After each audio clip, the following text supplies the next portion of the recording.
नमस्कार। तो चलिए आज एक ऐसी कहानी में चलते हैं जिसमें भारत के सबसे बड़े बिजनेस टाइटन्स और दुनिया के एक सबसे बड़े टेक विजनरी के बीच एक ऐसी डील हुई, एक ऐसी पार्टनरशिप हुई जिसकी किसी ने उम्मीद नहीं की थी। और इस एक डील ने भारत के इंटरनेट का नक्शा हमेशा के लिए बदल दिया। तो इस कहानी की शुरुआत ही एक अजीब मोड़ से होती है।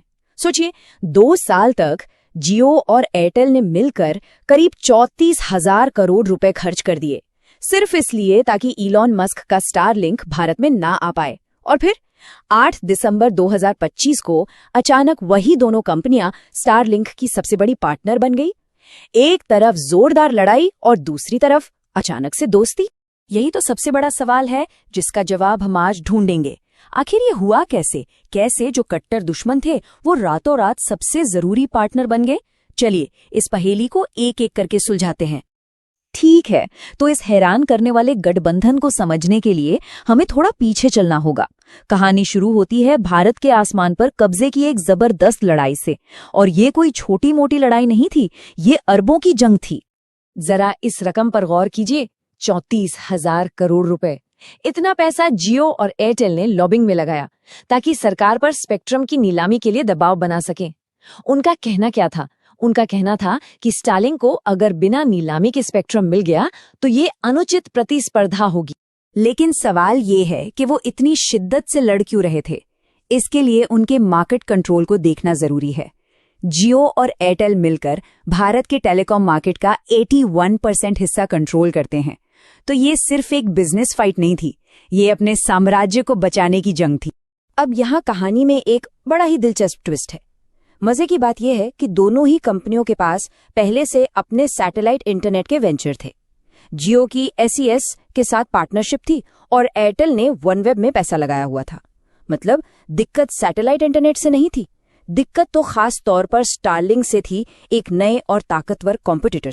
तो आखिर स्टारलिंक में ऐसा क्या है, कौन सी टेक्नोलॉजी है जिसने भारत की सबसे बड़ी टेलीकॉम कंपनियों की नींद उड़ा दी थी? ये समझने के लिए हमें देखना होगा कि स्टारलिंक कैसे पूरे खेल को बदल रहा है। तो स्टारलिंक काम करता है लो अर्थ ऑर्बिट यानी LEO टेक्नोलॉजी पर। इसका मतलब क्या है? सिंपल सा मतलब है हजारों छोटी छोटी सैटेलाइट्स का एक जाल जो जमीन के बहुत पास सिर्फ 550 किलोमीटर ऊपर घूम रहा है। इसका नतीजा, जहां से भी आसमान साफ दिखे वहां हाई स्पीड और बिना किसी रुकावट के इंटरनेट। अब यहां सबसे बड़ा फर्क है दूरी का। सोचिए, पुराने सैटेलाइट्स लगभग 35,000 किलोमीटर दूर और स्टारलिंक सिर्फ 550। इस नजदीकी का सीधा असर पड़ता है डेटा डिले पर, जिसे हम लेटेंसी कहते हैं। ये 600 मिलीसेकंड से घटकर सिर्फ 20 से 40 मिलीसेकंड रह जाता है।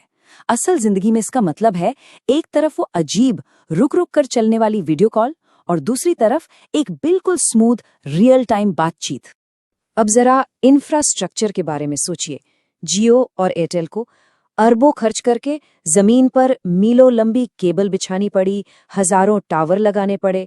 वहीं स्टारलिंक का पूरा इंफ्रास्ट्रक्चर स्पेस में है। इसका मतलब ये उन जगहों पर भी तुरंत इंटरनेट पहुंचा सकता है जहां केबल या टावर ले जाना लगभग नामुमकिन है, जैसे कि पहाड़ों के दूर दराज के गांव या रेगिस्तानी इलाके। और फिर कहानी ने एक नया मोड़ लिया। एक ऐसा फैसला आया जिसने पूरा खेल ही पलट कर रख दिया, और ये फैसला था सरकार का। 63 करोड़। इतने लोग आज भी भारत में इंटरनेट से दूर है, ज्यादातर गांवों और दूर दराज के इलाकों में।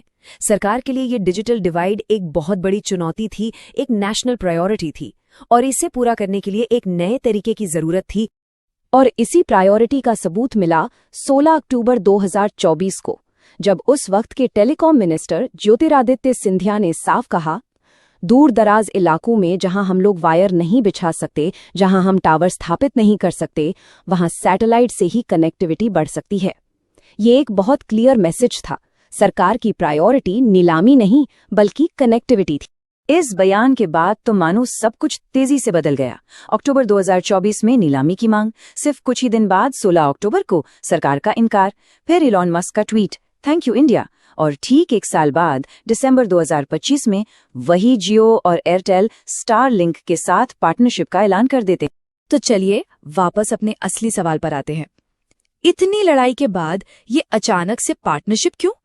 इसका जवाब स्ट्रैटेजी, रिस्क और भारत के डिजिटल भविष्य में छिपा है। जवाब एक बहुत ही पुरानी बिजनेस स्ट्रैटेजी में है। अगर उन्हें हरा नहीं सकते तो उनके साथ मिल जाओ।